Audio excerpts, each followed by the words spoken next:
Good morning, good afternoon, and good evening, everyone. Welcome to the SDG Global Festival of Action. If you haven't fine-tuned already to other sessions, my name is Marina Ponti, and I'm the director of the UN SDG Action Campaign. We are delighted that our festival, with more than 22,000 people watching from 201 countries and territories, at the same time, we must also close long-standing inequalities that have left us at risk, including gender discrimination. We also have no more time to wait in taking ambitious action on climate change. On all fronts, the role of the world's most advanced economies is critical in propelling a turning point for people and the planet. Much depends on restoring multilateral cooperation, which will underpin successful recovery and resilience in the months and the years ahead. I welcome this opportunity to hear from our distinguished panelists. They will discuss potential solutions for how we can build forward, together, more just and more sustainable societies. It is now my pleasure to introduce you to our moderator. Please welcome Musonda Munda, who is the director of the Rome Center for Sustainable Development. She brings more than 25 years of experience on sustainability issues across different sectors, from civil society to her government in Zambia and the United Nations. Musonda, we are delighted to have you with us, and you have the floor. Grazie mille, Marina. Thank you so very much. Ladies and gentlemen on the panel, welcome. Ladies and gentlemen, excellencies, everybody watching and streaming in and really connecting through to us today, welcome. It's going to be exciting, and we have such a fantastic panel of speakers at this SDG Global Festival of Action. Hashtag Turn It Around. It's absolutely phenomenal to be here and also really be hosted by the Italian government as the Rome Center. The Italian government also happens to be the president for the G20. Now, this is a very interesting and exciting process, and we're going to talk about the G20 and the Sustainable Development Goals. As you've heard from Marina, the complexity of COVID-19 and Italy as a country has borne its brunt, and it's really painful to watch from the margins to see how the world a year on is reeling from the effects of this pandemic, affecting us economically, socially, even environmentally. So without further ado, we have a video from His Excellency, Minister Enrico Giovannini, who is the Italian Minister for Sustainable Infrastructure and Mobility. If the video can be streamed, please. Thank you. The European Union and several other countries are designing strategies to get out of the crisis that we are facing due to the COVID-19 pandemic.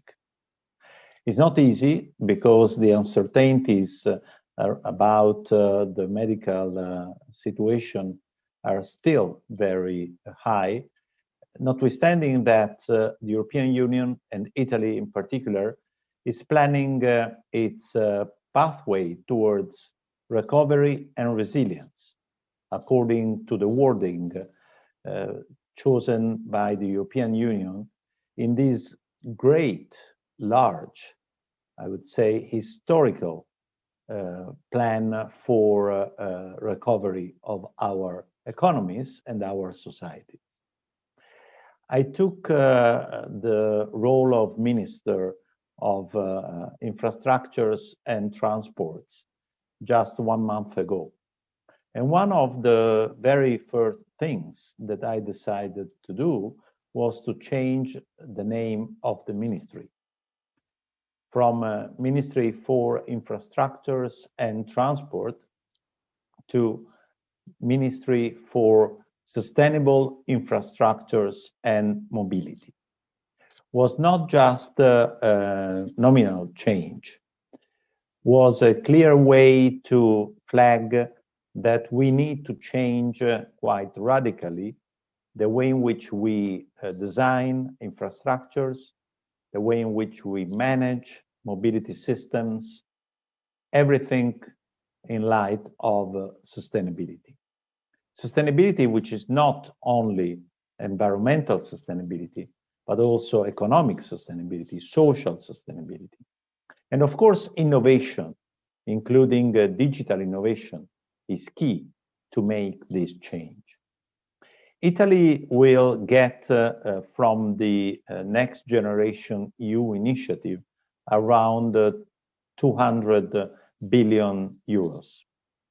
And 1/4 of this amount will be managed by our ministry, according to two main missions.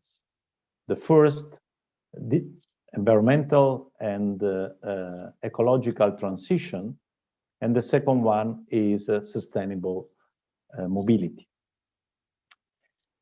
In our plans, we are planning to have huge investments into railways systems, into greening the system of transports, but also developing new plans for improving our buildings, both private and public buildings, in light of the ecological transition. In addition, we will also invest a lot of money into greening the ports and also maritime transports. So, in other words, is a change of culture, but is a shift in the way in which investment plans are designed and implemented, especially because we need to implement all the programs, all the projects that are included into the this recovery and resilience plan by 2026, which means that we need to speed up the process for investments, especially in Italy, where building new infrastructures take too long. But on the other hand, we need to cooperate with the local authorities, regions, municipalities, the private sector, and stakeholders in order to make this plan really a change in the way in which the Italian economy and the Italian society work. On top, we have some other long-term investment plans that are financed by national sources, the national budget. And the two must be fully connected. This is why in the organization of the ministry, I established a new organization with different teams that work together in order to design, implement, and also evaluate the impact of the different projects in light of the 2030 Agenda. 2030 Agenda is a great framework in order to understand whether what you do is going in the right direction, but also in order to exploit synergies across different projects. This is why one of our teams is just looking at the way in which the projects will have a positive, in some cases negative impacts on the different dimensions of sustainability.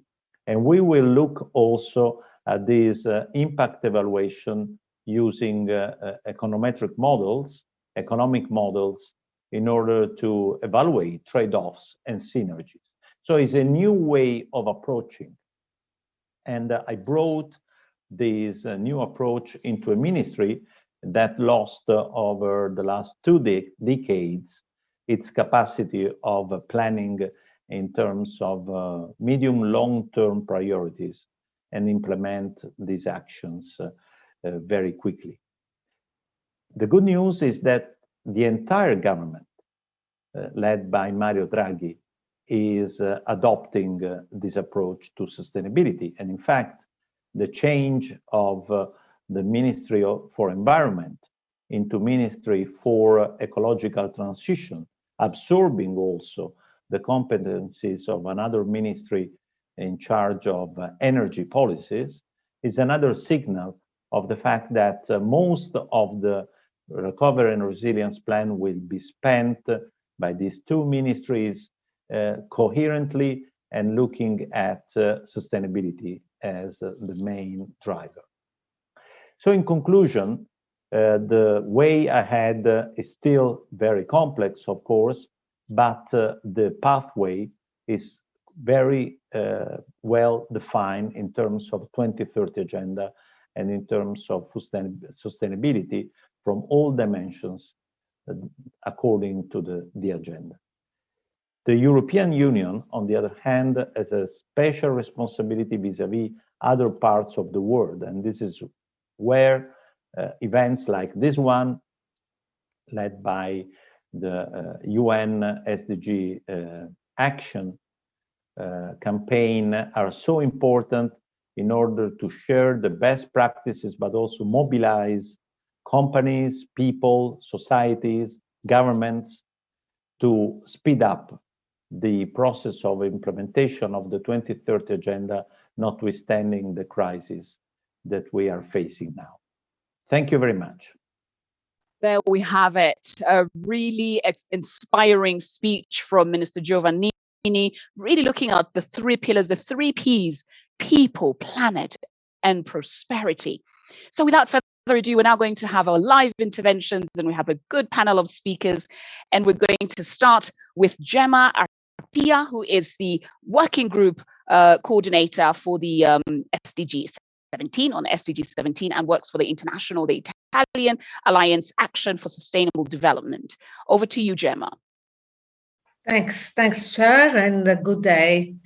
Well, civil society is involved in the work of the G20 through the so-called engagement group Civil 20, C20, which is composed not only by civil society organizations from the G20 countries, but include also representatives from low and middle income countries, because we believe that issues like social, environment, economics, it's a problem of everybody and everywhere. So we don't have an engagement group of only G20 civil society, but it's a global platform. We had a meeting early this year for this new round of G20, and we have been almost 200 participants also from Africa, China, Americas, Asia Pacific, and has been agreed a lot of priorities or position at least. But today I want just to underline two of these main priorities we addressed. The first one is the global financial architecture, and the second one, the universal health coverage. From a financial point of view, we have seen the need for low-income countries to increase the fiscal space.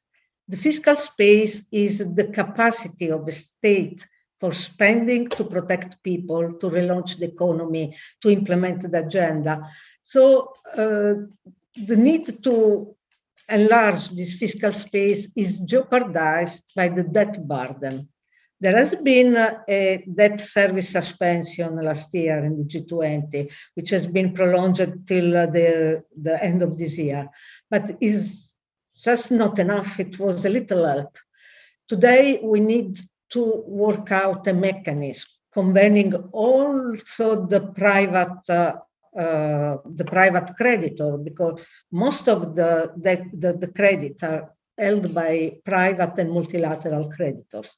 So we need to work out within the UN system a way to address the problem of the debt and to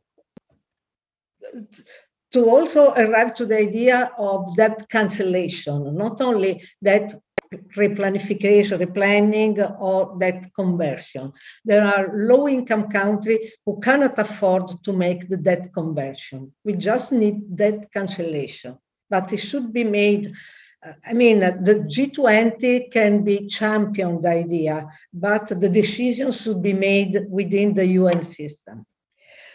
Regarding the health point of view, we just want to remind that the problem of the COVID Act Accelerator, which was a multilateral initiative, which now is facing an acute shortage of funding. The four pillars, test, treatment, vaccine, and reinforcement of health system, are underfunded. They are funded just for 1/3 of their need. And the most alarming aspect is what is happening in COVAX. We know it's the multilateral initiative to coordinate the vaccine distribution in 92 countries. Up to now, only 52 countries has been coordinated and received a part of vaccine from COVAX. And in those days, we are seeing what is happening in Europe regarding, the problem of export of vaccine and so on. The other aspect impacting on this situation is also the rejection in the WTO of the request of TRIPS waiver. I mean, TRIPS is the Treaty for Right Intellectual Property on vaccine. Several countries have asked for the waiver of TRIPS, but the most advanced economy, just to now, they refused to accept. So for today, what I want to say, now is the time to start action in this pandemic towards sustainability. So of course, the last aspect I don't want to forget is the role of ODA, the International Development Cooperation. Today, many of our countries, facing the pandemics are thinking to cut the aid. But in this time where globally remittances are decreasing, trade is decreasing, foreign direct investment are decreasing because of the pandemic, the role of ODA is fundamental. So we want a full commitment from the G20 countries on the use. They keep their international agreed commitment on ODA of 0.7% to ODA. Thanks, Chair. Thank you so much, Gemma. You raised some really important points. This 52 out of 92 countries, it's quite actually daunting. And also the debt cancellation issues, which are really coming up to the fore, and I think a part of the G20 discussions now. We have quite a number of questions for you, but I'd like to hand over now to the next panelist so that I'll come back to you a little bit later. The next speaker is Professor Agnes Bazin, who is the Director General's Envoy on Multilateral Affairs at World Health Organization. Welcome, Agnes. If you can give us an intervention, you heard from Gemma there calling for action and would like to hear from the role of the WHO in this crisis. Thank you very much. Good afternoon, everyone. It's a pleasure to have the opportunity to speak today in such a wonderful panel. And I would like to give you the perspective from WHO towards a sustainable recovery, because it is the question you ask. So for us, there is, I would say, two major issues. First, achieving SDG 3, the health Sustainable Development Goal, which due to the pandemic, we are now farther than from the goal. Prior to the pandemic, remarkable gains made over several decades impacted several major health indicators. For example, maternal mortality, as well as those for children under 5, were significantly reduced. And despite these advancements, prior to the pandemic, the world was not on track to achieve some of the health-related SDG targets by 2030. Many countries, especially low-income countries, faced significant challenges as they strive to achieve these targets. The COVID-19 pandemic is making the prospects of achieving several key SDGs remote and has highlighted increasing inequalities between and within countries. How do we get back on the track? We need to invest more in health, especially in health systems and universal health coverage, ensuring that we leave no one behind, especially those that are most fragile. And we need to strengthen, for example, primary healthcare. Before the pandemic, many people thought that health was a cost.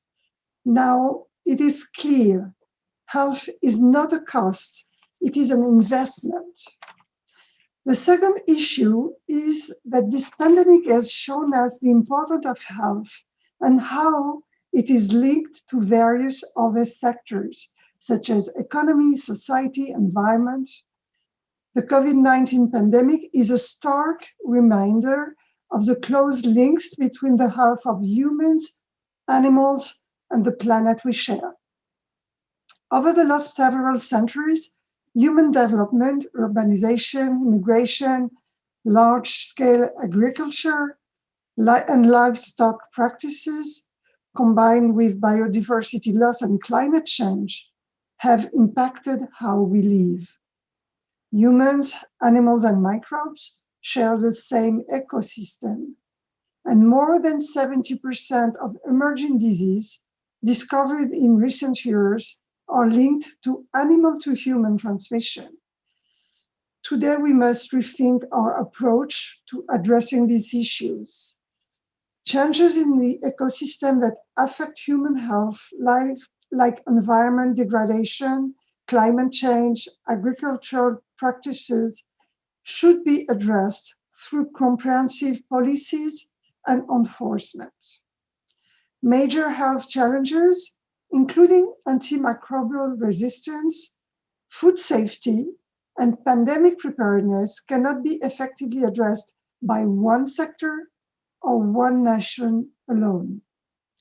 One such way to address this issue is One Health. One Health is an approach to designing and implementing programs, policies, legislation, and research in which multiple sectors communicate and work together to achieve better public health outcomes. A One Health approach, linking human, animal, and environment health, is needed to address all these issues and build back better. The pandemic has demonstrated that we need to take our work to the next level. That's why together we have agreed to establish a One Health high-level expert panel supported by a joint secretariat, which will draw on the expertise of WHO, OIE, FAO, and UN Environment to improve the scientific basis for political decision-making, promote political commitment, and increase public awareness. We have one planet, One Health. If we have learned anything this past year, it is that none of us can go it alone. We can only thrive when we work together across institutions and across borders. We must share information, data, research, and best practices to better understand the links between human, animal, and environment health and prevent human diseases.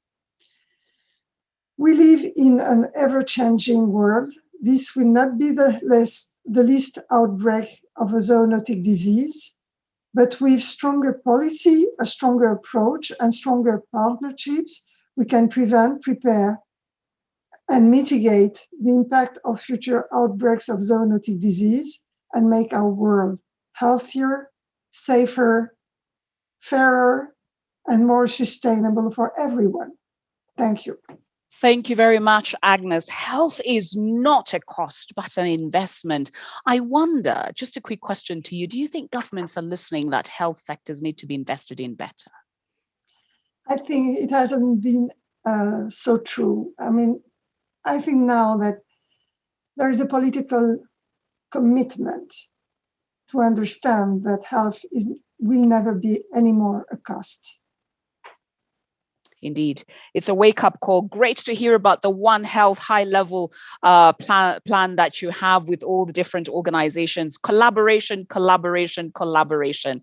The next speaker I turn to is Mr. Vasu Goundan, who is from South Africa and the founder and executive director of Accord. Over to you, Vasu, please.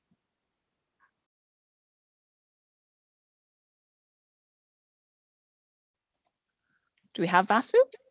Yeah, I'm, it's sensational. Now I remembered I put it on. So, there you go.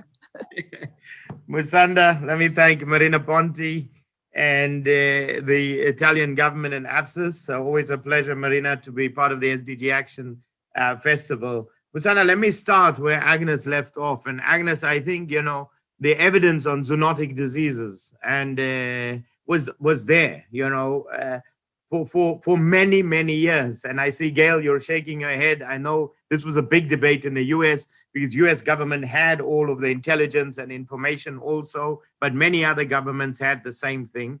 Yet we, as a global community, we were totally unprepared for this crisis. And I think, when you say, what are the lessons that have been learned from the current crisis?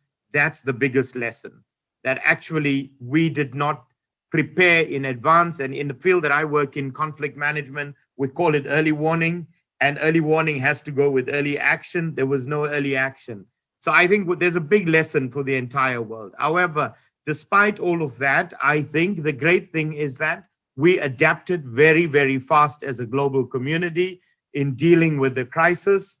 It's come at a huge cost when we look at the numbers of people, and we look now at the third wave in Europe, etc. Now, in Africa, despite all the resultant divisions that came from, colonialism, the linguistic differences that we have, and the power and politics and all of that, I think one of the positive things that the pandemic has done for Africa is that it's created a Pan-African solidarity. And we've seen that in the response to the pandemic from the Africa CDC, from the African Union. My own president, Cyril Ramaphosa, was the chair of the African Union and led a number of these initiatives. So I think, we will have to capitalize on that as Africa, because we're going to enter now into this decade a very, very deep crisis. So the health crisis, we know now, has resulted in an economic crisis. And the economic crisis will result in a security crisis, and that security crisis will have humanitarian consequences. So I think these are, the lessons that we have learned. And Gemma, you correctly point out, debt cancellation, ODA, these are the key issues that have to be put on the agenda, on the G20 agenda, because without debt cancellation, without the G20 sustaining the same levels of commitment, without treating health as an investment rather than as a cost, we are not going to be able to resolve the problems, particularly where we are here on the continent. What opportunities are emerging? Coming to your question, second question, Musanda, and what is possible today, which was not possible months ago? I think the glaring thing is that, well, the vaccine, it takes 10 years to develop a vaccine. But the world has developed the vaccine in, now in 1 year, we've developed this vaccine. And it's come because there has been collaboration. But on the flip side, the vaccine nationalism and the competition, geopolitical competition for producing the first effective vaccine, these have been the negative consequences in the world. And with the global problems that we have and the global solutions that are needed, we cannot have this kind of geopolitical competition. And what we are seeing currently, the kind of saber rattling that's going on globally amongst the major powers in the world, this is not helpful when we're dealing with a global pandemic. So what is happening now that needs to be aligned with the 2030 agenda, people, planet, and prosperity? The first, I think, is that the pandemic has done something. And, Marina, we've been doing so much yourself. You've done great work in educating the world about the SDGs, etc. And what the pandemic has done is actually done a lot of the education that we would have done. It's brought to the fore all these problems about inequality, gender discrimination, all of that. And we need to capitalize that. And to end, of course, Musanda, since your hand is up, I can see, yes, we launched the Global Peace Platform together with SDG Action Campaign, UN 75, and others. And what we were looking at, we did 100 intergenerational dialogues in 100 cities across the world, focusing on building sustainable societies, equitable societies, protecting the environment, and sharing knowledge for human progress. So what we have to do with the SDGs now, with the 2030 agenda, is move and capitalize on that conscientization that has taken place to move to action to realize the goals of 2030. Thank you, Musanda. No, thank you so very much, Vasu. You really raised some critical points. I think that your opening was so poignant and really something, the preparedness. How ready are we? And I'm really glad because the next speaker, Mr. Agostino Inguscio, who's a senior expert in the government of Italy and also part of the G20 Sherpa office, is a climate expert. And I'm very curious, and because it's kind of a serendipitous year. Not only is Italy the G20 president, it's also the COP26 co-president. And so it's really interesting. It will be interesting to hear from you. Do you think we are ready? Here we are in a pandemic, and we were not ready. And now there's climate change that has obviously not stopped. How do we go ahead? Over to you, please, Augustine. Hi, everyone. Thank you, Musunda. And thank you to Marina Ponti, Pierluigi Stefanini, your respective organizations for this timely event and for this important showing of leaderships, and to my fellow panelists here today. But at the same time, indeed, from what I understand from Marina, there must be more than 20,000 people listening. So I'm very thrilled and a bit nervous to be with all of you. And really, I thank you for your support and for participating and showing interest. As Musunda said, really 2021 is aligning to be a crucial year, not only because, of course, the world, the global community together has to emerge from this tragic pandemic that has affected us all, but because, of course, the parallel crises are not going anywhere, right? So, for instance, the climate change crisis must be firmly under our radar if we are not only to solve the existing health crisis, but also to emerge stronger and with a more resilient society. So this is precisely what we try to do with our G20 and our co-partnership with the UK for COP26.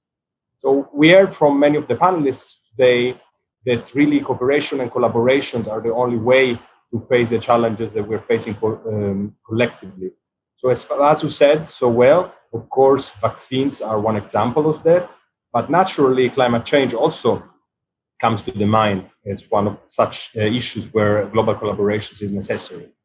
So therefore, as one of the crucial aspects to build and develop such global collaborations, I'm thrilled that the Italian G20 presidency has begun such full speed, and I'm very happy to have the opportunity today to discuss this with you. So let me start by stressing how relevant it is for us, the role of the United Nations leadership and its Sustainable Development Goals agenda, also in the fight against climate change, certainly, but also towards the fight against environmental degradations, and also really this leadership towards a sustainable, green, and inclusive future for us. On this, I'd like to quote the Secretary General in his State of the Planet speech, where he concluded that solidarity is humanity, solidarity is survival, and this is the great lesson of 2020. And really, I couldn't agree more. This is why, for our work in the G20, we developed this concept that indeed is very linked to the Agenda 2030 of these three pillars, right? People, planet, and prosperities that are underpinning the safety of our common house. So these pillars represent the backbone of all our efforts, and the holistic strategy we believe is essential from the G20 level to address the challenges that are affecting humanity as a whole. So, as Musunda said, we are also partners with UK in achieving also successful COP26, and really we can see how Italy in this manner is quite at the center of building a momentum for multilateral cooperation, right? And this momentum for multilateral cooperation is what is going to get us out of the crisis that is still unfortunately ongoing, but also will help us in building back better towards a brighter and more sustainable future. From our side, as G20 presidencies, we see these tasks as not particularly easy, right? Because we go from responding to the pandemic to building multilateral corporations and ensuring a sustainable recovery. At the same time, we are helping these tasks by the fact that we have clear objectives in our minds. And our commitments to the Paris Agreement and to the Sustainable Development Goals can no longer be postponed. And this is why are both essential concepts during our presidency. I know there are many young people listening in today, and considering that this is the crucial year where we're going to build together the next decade, and the next decade is probably all we got left to fight against the climate crisis, it's so important that you are here today with us to help us shape this future together. The scientists that warn us about, for instance, the fact that the past decade was the hottest ever recorded globally are the same scientists that tell us that we're still in time to act if we act rapidly. So, of course, altogether, we need to see the well-being of our planet as a common house. And in this way is the only way in which we will be able to address these challenges. And as Agnes said so very clearly just now, it's obvious now that the health of our planet and the health and our health, our global health, are clearly intertwined. And this, I believe, is something where the G20 can play a very important role, because not only is it an essential multilateral instrument, but really what I like about it is the diversity of its membership, a diversity that can allow us all to tackle global challenges. And I thank you, Chair, and over to you. Well, thank you so very much. The power of multilateralism and why it matters and how it needs to be inclusive, stay inclusive, and bring on board all different stakeholders, young people and old alike, so that we have a planet that is obviously giving us the health that we require. This next speaker, lastly but not the least, is from the One campaign, brilliant campaign. Ms. Gail E. Smith is the president and CEO of the One campaign. Gail, would like to hear from you in terms of what you've heard from the different speakers. I think you have the privilege of having heard from all of this, rounding all of that up. Your thoughts, please. Sure, and I'm delighted to be here. Thank you to everyone, including our hosts and my fellow speakers. I could just say, like they said, thank you very much, I'm done. But let me just hit a few points, if I may. We're talking about the importance of multilateralism. I think what we have to understand is that failure to collaborate is dangerous. I worked on the Ebola epidemic in West Africa when I was in the Obama White House, and had one of the leading roles on that. And in my mind throughout was this notion that if the virus is moving faster than we are, it's winning. Still today, a year in, COVID-19 is moving faster than we are. And part of that is the failure of the international community to come together to use the multilateral institutions that we have as effectively as possible in order to deny that virus the place to spread and mutate. So I think, yes, it's important. I think we also have to underscore the dangers of failing to collaborate and use that to make the point that it's in all of our individual as well as our collective interests to join forces. I think another lesson from this, and it's not a lesson to many, it's obvious to many, but it's been made obvious to many decision makers in ways I think are important, is the systemic inequities that have been laid bare. And this is true within communities, within countries, between countries, and across the planet. And we've seen it because we know in crises, those with the fewest coping mechanisms at hand are the worst affected. And we're seeing that at scale all over the planet. Most obviously with vaccines that people have made reference to, we are in a situation now where rather than having a global plan, this is epidemiology, this is science, this is systems engineering, to make sure that we are smarter than and beat the virus, we've got a very uneven system. And any of us who live in a country where we're fortunate enough to be getting vaccines now or soon are thrilled that our governments are doing so. But what we also need to collectively understand is that, again, it's in our collective interest that those vaccines be made available everywhere. because that's what's going to determine whether we shorten the lifespan of the pandemic or we extend it. And whether in so doing, we expand the economic fallout we've seen, or we can get to the moment where we can start to address it. And this gets to my third point, and I'm going to get to a point of optimism and what must be done. But I think that the moment we're in right now is we've got one pandemic, and the question is, are we going to have two futures or one future? And for the reasons of that fundamental question, think about it. Where's the world going to go over the next coming years? We're going to have an economic crisis to deal with for some time. But wealthy countries that are able to do so, are going to be making an increasing pivot towards green economies, much more focus on climate and on digital. What about other countries that have been so hard hit by this pandemic that they are unable to make the pivot? That gives us two worlds. What if part of the world is vaccinated in 2021 and 22, other parts in 23, 24? That doesn't work. So where does that bring us? The G20, I think, has never been more important. And to our friends and colleagues from Italy, we're thrilled that you're leading it. We are hopeful. We will support you, but we're ambitious. And I think part of the question before the G20 is whether the G20's remit is about the global economy or the largest economies. And we know that its membership is the largest economies. That's okay, but it's got the remit, the potential to focus on the whole of the global economy. Its action on debt service is an indication of a recognition that it is not just countries like my own that have had to pass trillion-dollar surplus bills to recover. It's other countries that can't generate those trillions that are also affected. But I agree with the other speakers. We need to see much more on the debt side.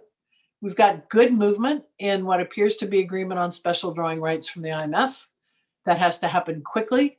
But this debt issue is going to be a long-time crisis, and we need to extend the lifespan of this debt service initiative, SDRs and other things, rather than moving along incrementally.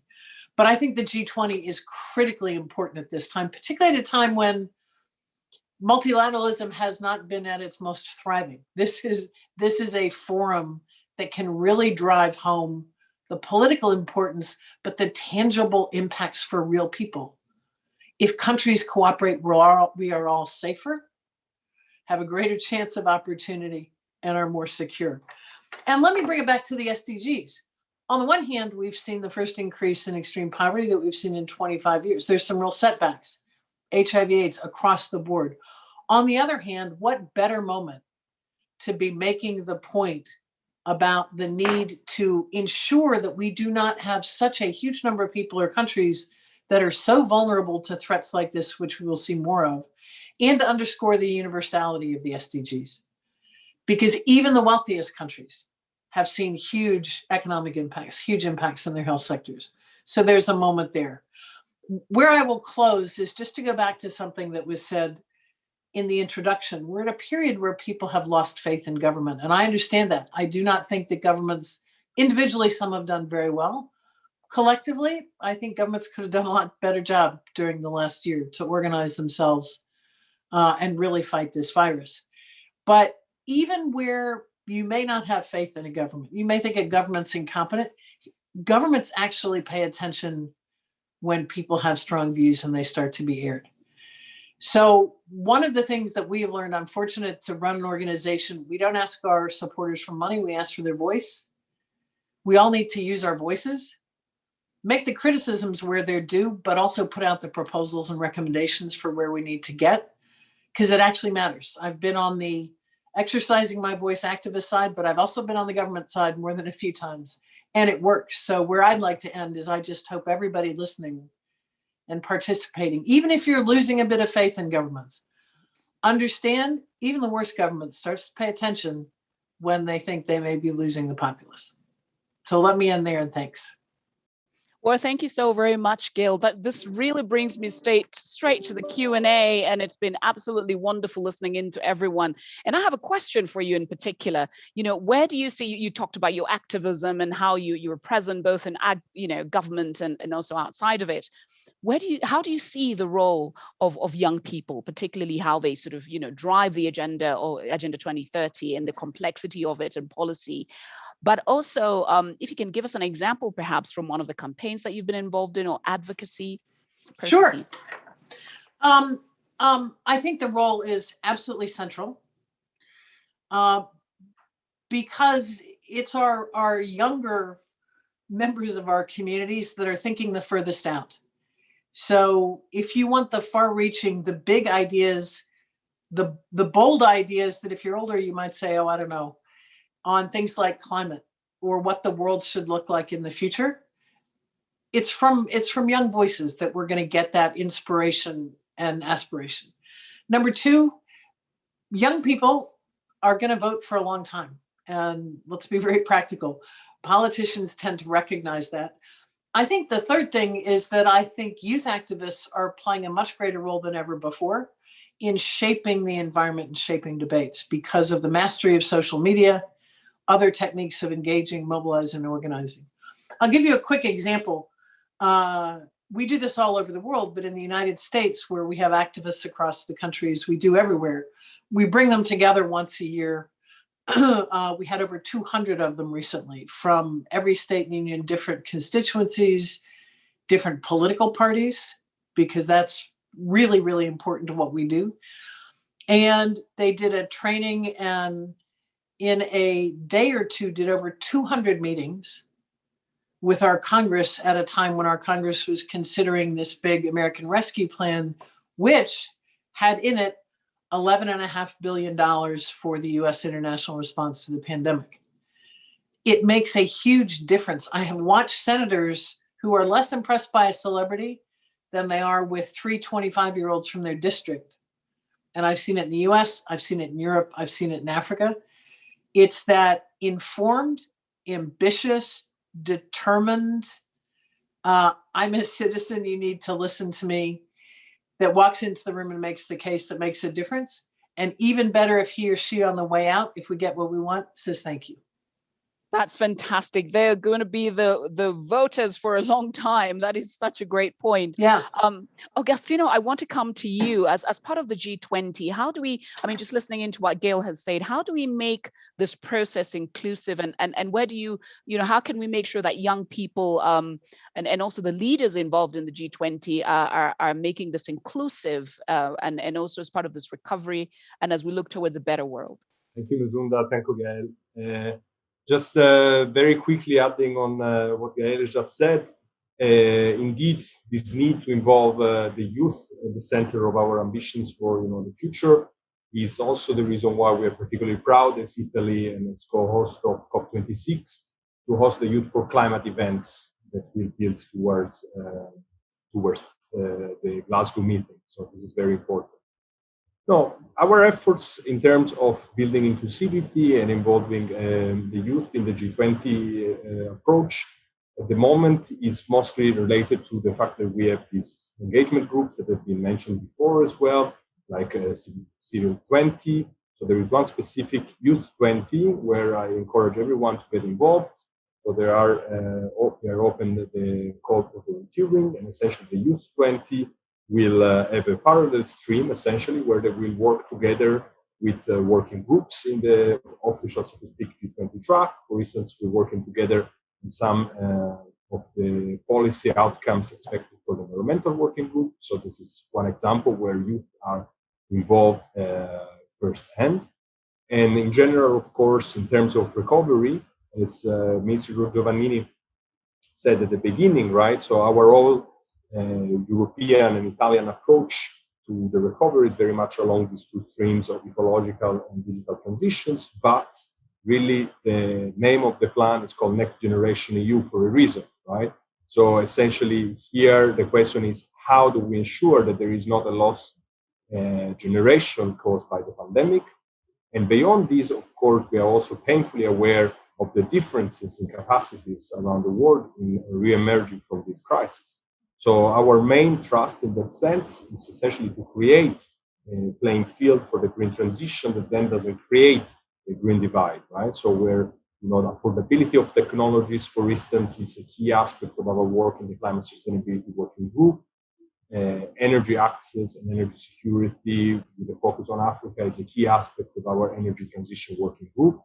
Our development working group is looking into the question about debt relief to create more fiscal space for a green recovery. So, we're working on this along all tracks, both in the Sherpa track and in the finance track of our efforts. And to go back also very rapidly on the question of how we see this forum, right? Whether it's a rich kids club or whether it's a representative club. Well, fair enough. It started as a rich kids club. We know that essentially before the crisis of 2009, it was essentially only a finance ministry forum. But it's morphed crisis after crisis, and we believe that this is the year where we will morph into something different again. And we're particularly proud of the fact that, for instance, the Democratic Republic of Congo is invited and an active participant in all of our events. So is Rwanda, so are the many other countries. So, there is an effort to break the divide. Thank you.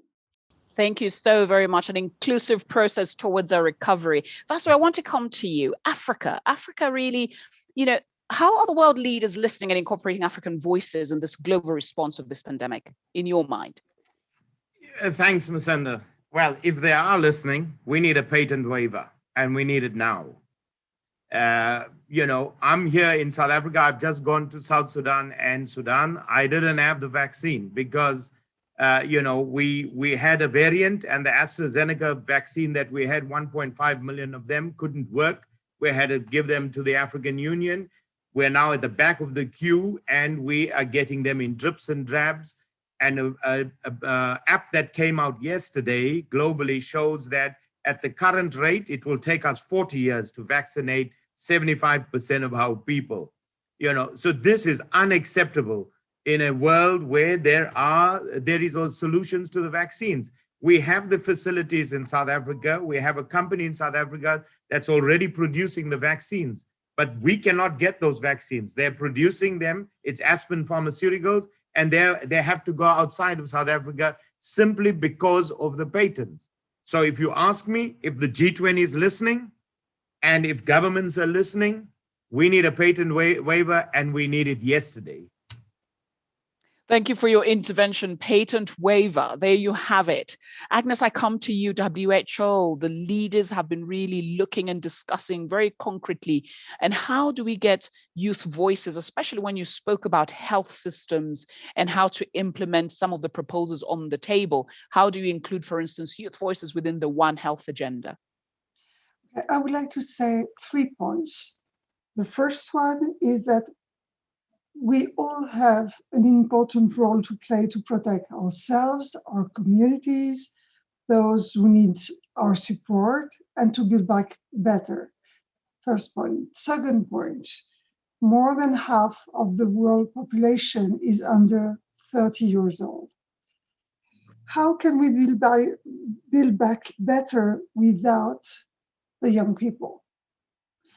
So WHO has launched a youth council. It is a platform for young people to engage directly with WHO on all these issues. And we want to hear your voices. We need to understand better your needs and concerns. And we need to benefit from your ideas and suggestions. And the third point is to call to all institutions to listen to the young. Institutions, governments, we have to listen, we have to engage with, we need to empower young adults as partners in action in every subject that we are dealing with. Those are the 3 points I want to say. Thank you very much. I'm so glad to hear WHO has this youth council. Gemma, coming to you, civil society roles. You talked about the role of different civil society groups across the world. So how inclusive are these this process in your mind going forward? I would say that I will bring just the Italian example of ASviS, taking, as an example to be exported, if you want.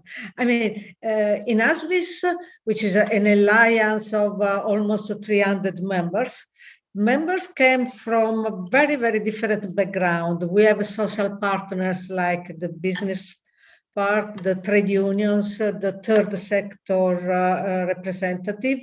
Then we have a public and private university. We have association of local authorities, local institutions. So we think that this is a forum for sharing different background. That means also different expertises. Basically, we have 3 roles: monitoring, criticizing, and proposing. Every year, for instance, we publish a report checking, monitoring the indicators for Italy on the SDGs and comparing with other European countries. And of course, making a part of the report is on proposal or what we propose, coming from different think tank and, as I said, experience. We propose to the government, to the institution, our position and the possibility, practical tools to get things changing. And every year we publish a commentary note to the financial law. As the government, if the financial law is approved by the parliament, we prepare a commentary explaining what is in line with the Agenda 2030 and what is bringing us out of the pathway. Then the most visible activity is the Festival on Sustainable Development, which every year is made of almost 1,000 events organized from all members of ASviS in every town, in every region in Italy. And it's a festival during 17 days, 1 day for each goal.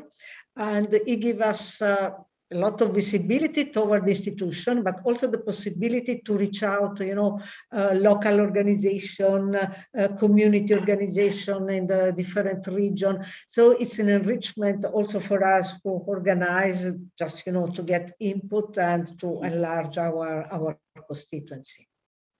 I'm absolutely in all of your model. You not only monitor or criticize, you propose solutions. This is fantastic. Ladies and gentlemen, I'm really deeply honored, and it's just been so wonderful listening to you. And young people out there listening, you heard it from the G20, the Youth 20, the upcoming events with the Youth for Climate Action. That's going to be the pre-COP events, and just amazing campaigns. We heard from one campaign, a lot of exciting initiatives. Be part of the change that you want to see. It's really amazing. Marina, I thank you so very much, and other colleagues in the back end, making sure that the technical elements worked. And this is where I say goodbye and wishing you all the best. And let's be positive and be safe.